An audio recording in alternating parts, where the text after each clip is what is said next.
Magandang umaga sa inyo, Binibini. Magandang umaga rin po sa inyo. May gusto pa sana akong itanong. Ano ho iyon? May nagmamay-ari po ba sa lupain ito? Pasensya na, ngunit di ko alam kung sino nagmamayari sa lupain ito. Ganun ho ba? Ngunit may naririnig akong walang may nagmamayari sa lupain ito. Kung sa gayon, maraming salamat po.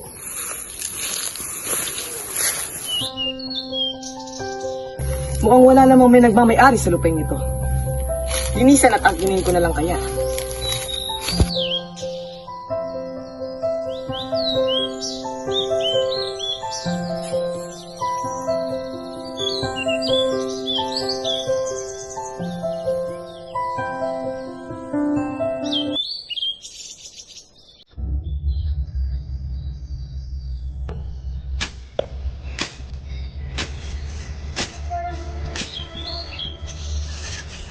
Lucia, anak! Lucia!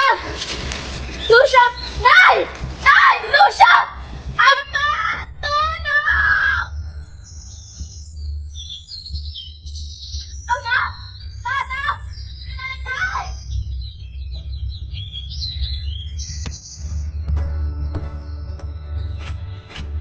Ama! Si Nay! May nangyaring hindi maganda! Ano masamang nangyari? Pero sumunod kayo sa akin!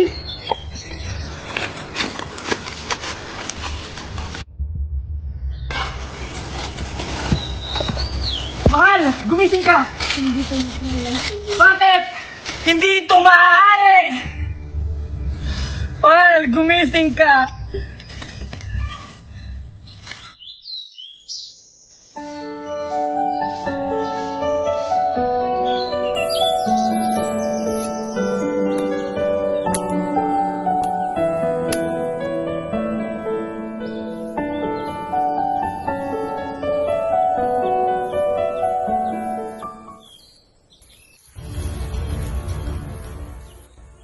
Halis, tingnan mo ang mga pral eh. Bakit paparito sila?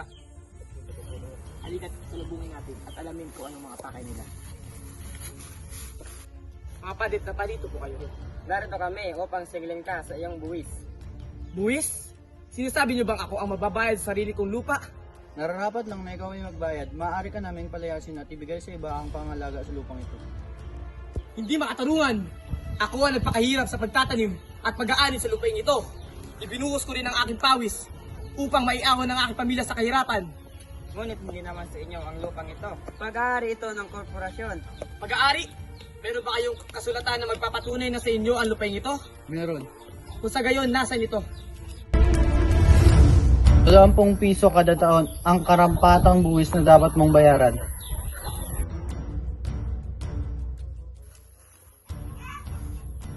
Ayaw na ayaw ko makipag-usap sa mga praile. At ayaw na ayaw ko ring ibunggo ang palayok sa kawali.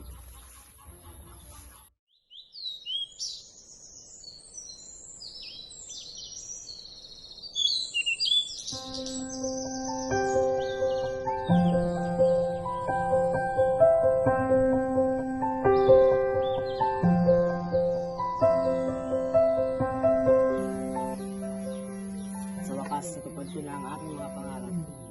Ako'y nagalak sa lahat ng iyong nakakamit sa iyong paghirap, Talis. Sang-ayon ako sa iyo, Tatang. Tatang, may pag-asa pa po ba kami makapag-aral ni Tana sa Manila? Kung kaya mo walang pag-asa ulit, sa sunod din na taon makapag-aral ka at ikaw din, Tano.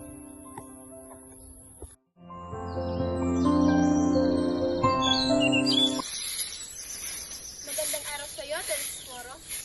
Magandang araw naman sa iyo, Binibini. Si Tales, sa tingin ko, nararapat bilang kabesan de barangay. Hindi lang sa tingin ko. Ikaw, Tales, ang pinakamasipag sa atin ngayon. Wala na kaming kilala na karapat-dapat kesa sa iyo. Ikinagagalak ko na ako ang inyong napusuan bilang maging kabesa de barangay. Ngunit, hindi ko alam kung makakaya ko iyon. Malaki ang aming tiwala sa iyo, Tales. Isa ka ng ganap na kabesa, kaya nararapat lamang ng paggawa ka ng kasuotang Amerikano magkaroon ng tulyetrong sombrero at humanda sa lahat ng mga pag-asta.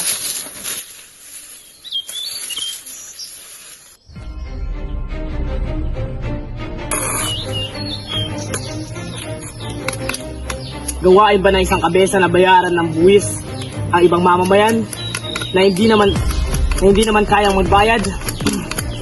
Mahirap ngunit kailangan ko ito talagang bayaran upang hindi magkaroon ng gulo sa pagitan ng mga praile. Magpamasin ka, magpalagay mo na lamang na ang kanyang kamag-anak ay sumangat buaya.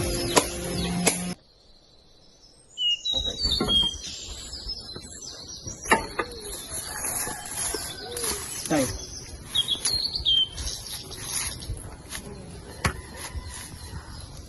Sawang-sawa na ako sa pagmamataas ng mga praile. Kaya ngayon, hindi na ako magbibigay ni kalahating buwis sa kanila. Anak, may paparating isang praile. Ngayon ang araw ng pagbabayad ng buwis at alam mo rin na dumagdag na ang buwis na aming hinihingi. Higing 200 piso na ang iyong babayarang buwis. Ha? Hindi ito maaari. Wala na ako may babayad na ganyang kalaking halaga. Hindi na kayo makatarungan. Hindi na ako sumasang-ayon sa inyo. Masyado na kayo malulupit. Hindi na kayo patas! Kumanda kayo sa mangyayari. Sa iba ko na ibibigay ang lupaing ito. Tatang, mukhang nagbibiro lang naman ang mga praile. Na iba na ang mamamahala sa lupaing ito. Huwag kang masyadong makampante. Hindi mo kilala ang mga praile. Papaano na ang aking pangako sa aking anak? Gayon ang aking ani ay sakto lamang sa buwis na sinisingil ng mga praile.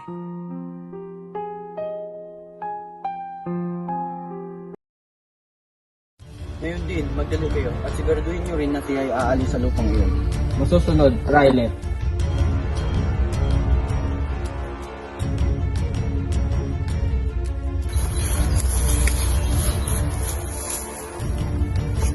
Lisporo, ngayon din, umalis ka na sa lupang ito. Dahil ako na ang nagmayari sa lupang ito. Ha? Hindi ito maaari!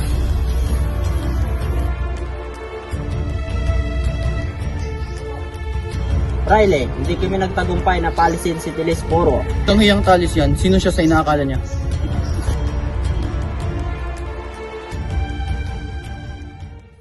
Dito na po!